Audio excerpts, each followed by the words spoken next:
Welcome, my fellow Americans.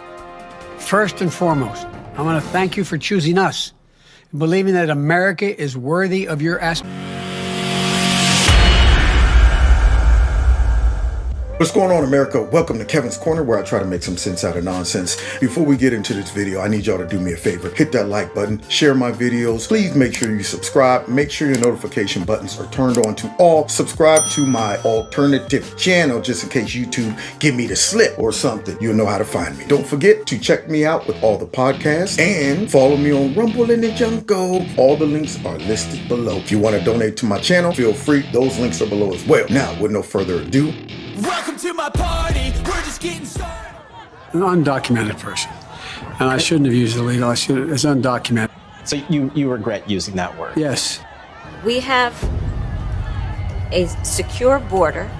I would, in fact, make sure that we immediately surge to the border. All those people are seeking asylum. They deserve to be heard. That's who we are.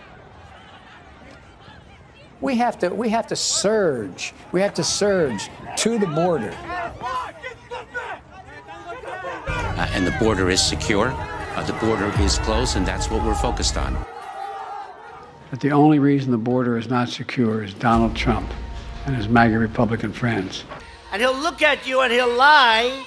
And the wave still continues. It's not going to stop, nor should we want it to stop.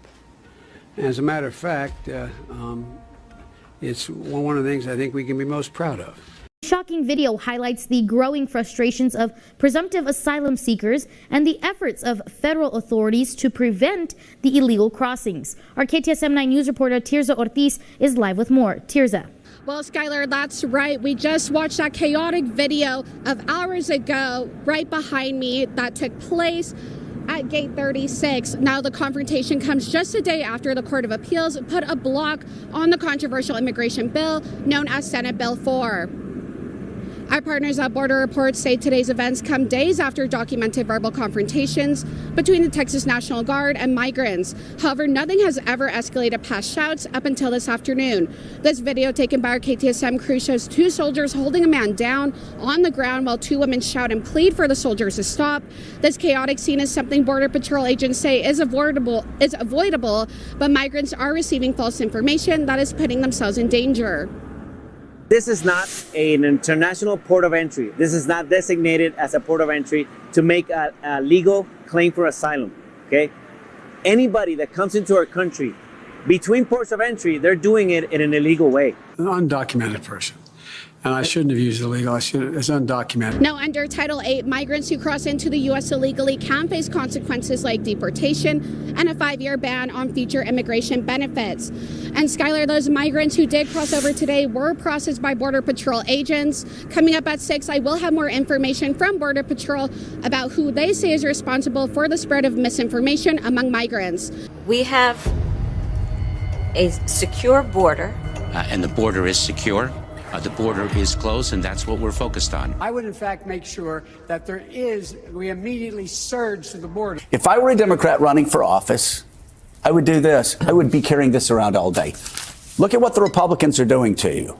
But the only reason the border is not secure is Donald Trump and his MAGA Republican friends. Look what Donald Trump's doing to you. Donald Trump said, these people are just waiting for a chance to be able to contribute fully. Donald Trump said, they become Americans before a lot of Americans become Americans. And by the way, this is for you at home. And by that standard, 11 million undocumented aliens are already Americans. But I can't get rid of them. I would carry this around because see this onslaught headline? The only thing the Post didn't tell you is Donald Trump said. We have to surge. We have to surge to the border. Blame me for this. Donald Trump said, kill the bill and blame me for everything that happens after this point. Donald Trump said, blame me. So yes, Donald, we are blaming you. We're blaming Mini-Me Mike Johnson for following your orders. We're blaming Republicans who begged for a tough border bill, but like the Wall Street Journal editorial page said, couldn't take yes for an answer. I would, in fact, make sure that we immediately surge to the border. All those people are seeking asylum. They deserve to be heard. That's who we are. So, yes, there is an onslaught in the southern border still. And it's all Donald Trump's fault. You know who says that? How exactly would you detain immigrants, if at all, in a Biden administration? Would not retain them behind bars. They show up. Donald Trump. Donald Trump says blame him for this. No, he's a liar. He lies about everything. Comentado. Si yo pudiera votar en este momento, votaría por Donald Trump. Él es nacionalista y quiere que este país esté bien. Aquí nacieron mis hijos y quiero que mis hijos estén bien. ¿Y por qué más? I came here with my children. I want to live a good life, and Donald Trump had a better economy than Joe Biden, so I'm going for Donald Trump. No votaría por Joe Biden por este motivo. Joe Biden tiene al país hecho un... Under Joe Biden, the country is in an economic disaster. Económicamente. What would you tell Democrats who think that all immigrants are going to be on their side? Dejen de pensar que los inmigrantes somos ignorantes. Los demócratas son la monja bondadosa que te encuentras en la calle, que te dice que te va a ayudar, pero cuando tiene el poder para hacerlo, se le olvida la promesa que te hizo. Who's from El Paso and moved to Vegas about 5 years ago, is all in for Trump. I asked her why she thinks more and more Latinos are joining her. Because they see what's happening with our economy. They know what the gas prices were, even in 2020. We weren't born yesterday. We recognize that all of the immigrants coming in through our border is not helping. It's causing crime. Think, that Hispanic voters might be the types of folks who would have a backlash against Donald Trump's remarks, right? Ain't the case. If you ask Hispanic voters, who do they trust more on border security and immigration? Overwhelmingly, they trust Donald Trump more by a tremendous margin. Look at that, 49% to 24%. And that is in line with what we're seeing in the polls in general amongst Hispanics, right? Joe Biden won them overwhelmingly back in 2021 and by over 20 percentage points. Democrats normally carry them overwhelmingly. If you look at the polling right now and an average of polling amongst Hispanic voters, who do they choose in the ballot test? It's barely Biden by about 2 points. It would be the smallest margin for any Democratic candidate among Hispanic voters basically throughout history since we started polling the gosh darn thing. So the fact is, at this point, there's no backlash, and at this point, I don't see one coming. This New York Times Siena College poll that found that both Black and Hispanic voters say that Donald Trump's policies have helped them more than Joe Biden's policies by pretty wide margins, especially when you look at Hispanic voters. Is that alarming to you?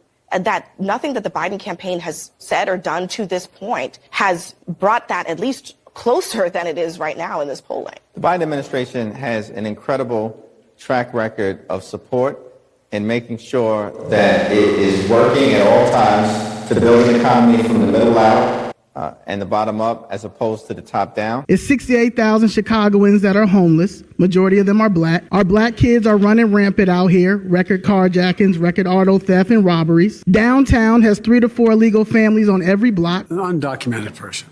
Begging for work and selling Kit Kat bars after $1 billion was spent on them. Where is that money? Where is the money for the South Side and the West Side communities? That should be the argument. It's 20 black aldermen and women and a lot of upset black constituents who voted y'all in. So run into the white media outlets who won't even run a story about stolen properties being taken in our communities, the displacement of elder people, the mass illegal evictions happening on the South Side, and the massive bed bug problem that the Chicago Public Housing Authority has had and it's not being addressed. When it's a Chicago bed bug ordinance that is supposed to charge the landlord $2,000 per day. So just like the Latino alder people in here that stick together, it should be the same with the black. And Mayor Johnson, glad to hear you decided not to ask City Council to approve not another dollar for the illegals. If the crisis is so bad, the City Council members who are so concerned should donate their salaries to the cause like a real public servant should. Happy Black History.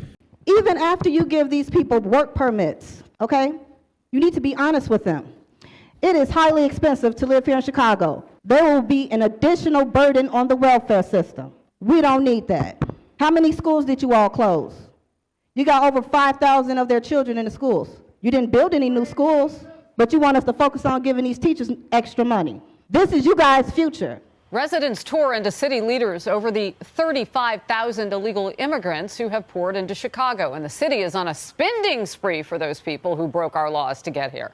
Critics are accusing the city of prioritizing border crossers over minority communities in particular. These people are just waiting waiting for a chance to be able to contribute fully. Them out of our communities because they don't deserve to be there. That's from a recent, well, yesterday it was breaking live during this hour. That's from that city council meeting. And we couldn't see everybody, but we played it for you anyway. Now we have so much more of it to play. Illinois has spent more than $1 billion of Chicago tax money already on the people who are there. Yeah, Mark, the mayor is championing the idea of creating a dedicated revenue stream to help the unhoused from the campaign trail all the way through his first year in office. And though he has succeeded in every other progressive legislative agenda item that he has tried already so far this past year, on this one big issue, his efforts fell short. Even when we experience, moments like this, we don't ever quit. We don't quit on the people of Chicago.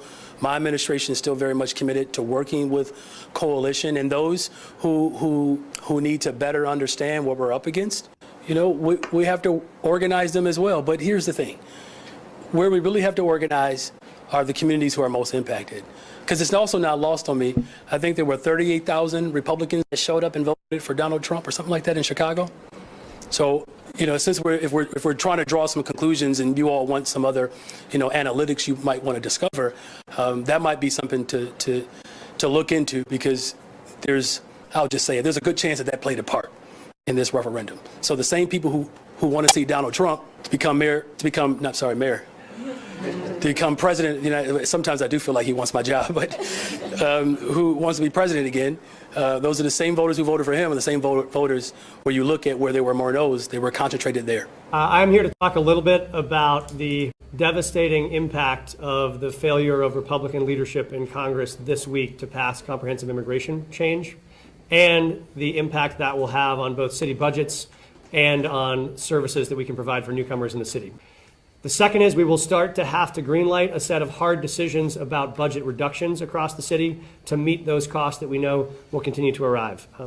We want to talk about two of those today. While they're the first steps, they unfortunately will not be the last and may not be the hardest. This is a plan for shared sacrifice. And so in terms of our first step on city cuts, we are announcing today we will make some changes both to our services at DMV and to our services on Parks and Rec. Are you concerned about this migrant issue? I mean, we're looking at over 8 to 10 million, and here in Denver alone, tens of thousands of migrants with basically no place to go. And it's just the beginning, right? So those people have to find a place to live. There's all kinds of services that are going to be needed that the resources aren't there at this point to do that with. And we're not doing anything about structurally fixing that border.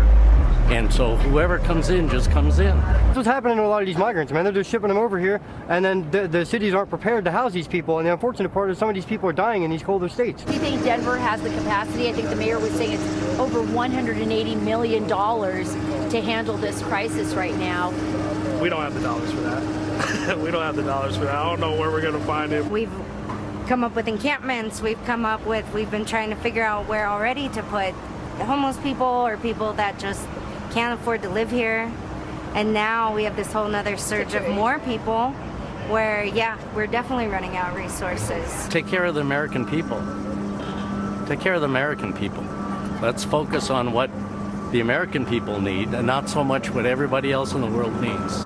All that is required is a clear act of courage from the Congress to take action on the things that cities need to be successful. It means federal resources to make sure we can help support that integration and welcome and support. And what this is, and I want everybody to see it clearly, federal policy drives illegal immigrant crime and victimization. And that's the focus, other than our victims of human trafficking.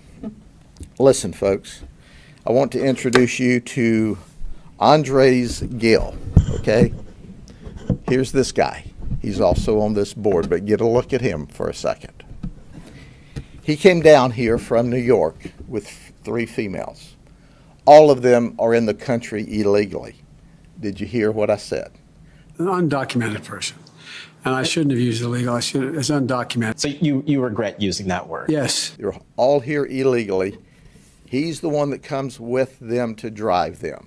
These ladies are all controlled by a human trafficker. On Friday, the victims of human trafficking, and we've grayed them out, 3 of them, that are here illegally from Venezuela. An undocumented person. And I shouldn't have used illegal, it's undocumented. 3 of them have to pay her $3,000 apiece on Friday, or else they're threatened. When I spoke about the difference between Trump and me, one of the things I talked about on the border was that the way he talks about vermin, the way he talks about these people polluting the blood. I talked about what I'm not going to do, what I won't do. I'm not going to treat any of these people with disrespect. So they're not free. They're really indentured, and they're quote unquote paying off their debt. Now here's what they told us, all right? I'm sure the federal government will verify that this is not true, but you decide who you want to believe, whether you want to believe these victims of human trafficking or the whitewash the federal authorities give you. They said that when they came into the country illegally, DHS gave them a form, an ID, paperwork that allows them to fly for free. You know, Southwest would let your bags fly free. Well, the federal government will let your illegal immigrants fly free. An undocumented person. And they operate out of New York. And they were working up there, and the New York authorities said, hey, if you don't have identification, you can't work in our sex trade up here. So they say they make a lot of money. They're addicted to it. These ladies are going to give you more details. They tell us that they fly to major metro centers for free on the federal government, where they set up their appointments for sex all around the country. For a fence. I voted, unlike most Democrats, and some of you won't like it, I voted for 700-mile fence. But let me tell you something, folks. People are driving across that border with tons, hear me, tons of everything from byproducts from methamphetamine to cocaine to heroin.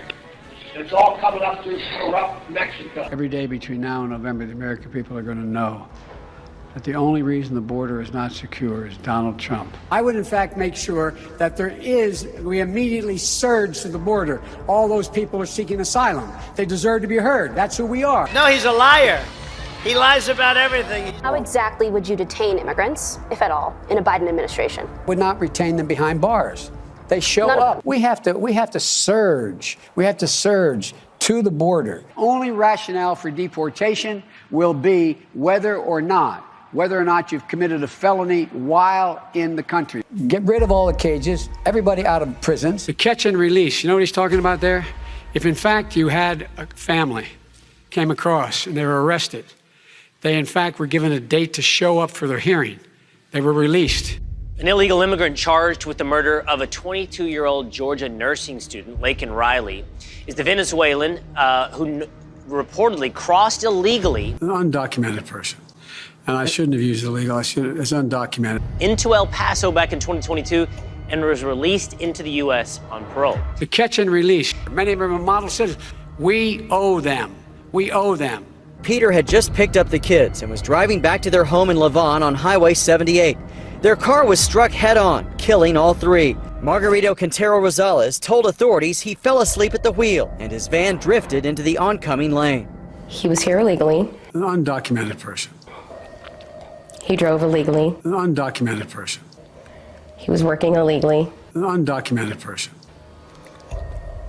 And he killed 3 innocent people.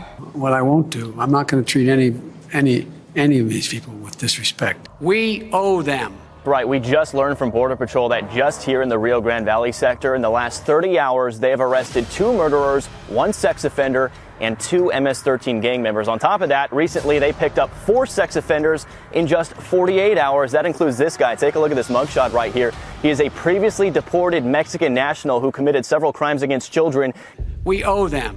Those crimes include continuous sexual abuse of a child and aggravated sexual assault of a child. What I won't do, I'm not going to treat any of these people with disrespect. An undocumented person. Now, somehow this guy was only sentenced to community service and probation. He was deported and then apparently tried crossing again. We owe them. It just shows that he has no understanding of immigration or the laws. Catch and release is a disaster. A murderer would come in. An undocumented person. A rapist would come in. An undocumented person. A very bad person would come in. What I won't do, I'm not going to treat any of these people with disrespect. An undocumented person. Marilyn Ferris was home alone, asleep, when police say she was sexually assaulted, strangled, and beaten in the head with a hammer. She died a week later. One of her alleged attackers is 29-year-old Victor Martinez Ramirez, in the U.S. illegally. An undocumented person. In trouble previously with the law. These people are just waiting for a chance to be able to contribute fully. Martinez Ramirez was arrested 6 times in the last 15 months. In May of last year, he was charged with felony assault with intent to commit sexual assault. They become Americans before a lot of Americans become Americans. Catch and release is a disaster.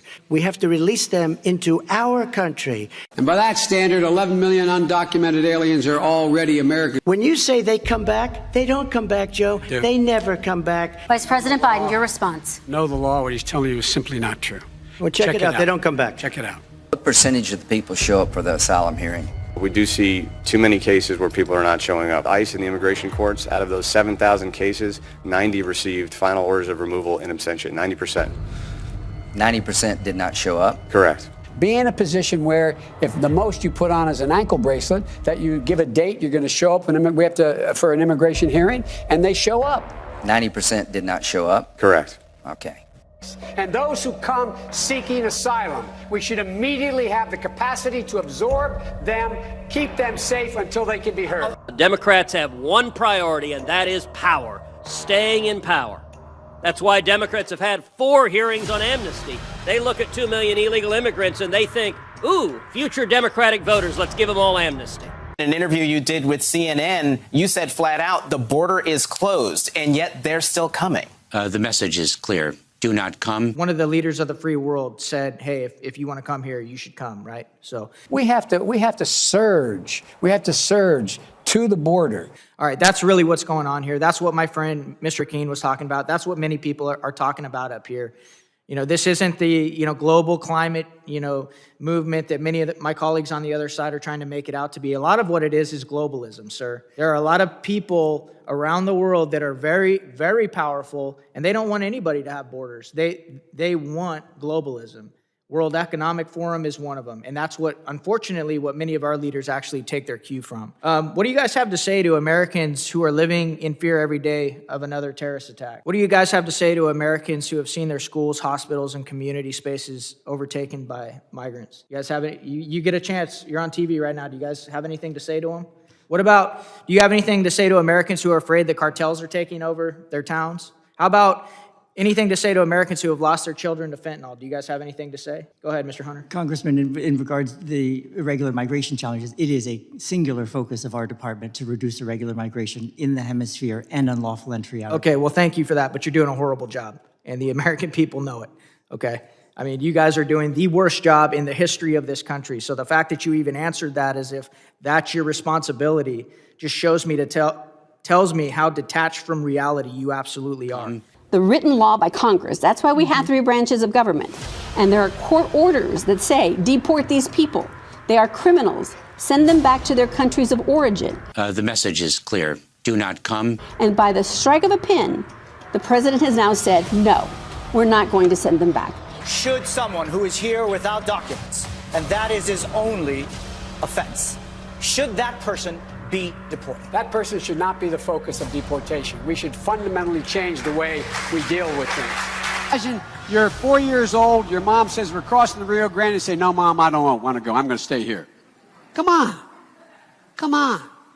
I can imagine you're 5 years old, your parents are taking you across the Rio Grande River, and it's illegal. And you say, oh, no, Mom, leave me here. I'm not going to go with you. Come on. This guy is either really stupid or he lies. The president ordered construction on the southern border wall to stop. Biden has also hit pause on all deportations for 100 days. The fence was a piece of the security of our nation. We are not a nation without our borders, and I think it is very wrong to bring a halt to the construction of that border because of the thousands and thousands of people that are being invited to come to the United States to eventually become citizens of the United States. Welcome, my fellow Americans. First and foremost, I want to thank you for choosing us and believing that America is worthy of your aspiration.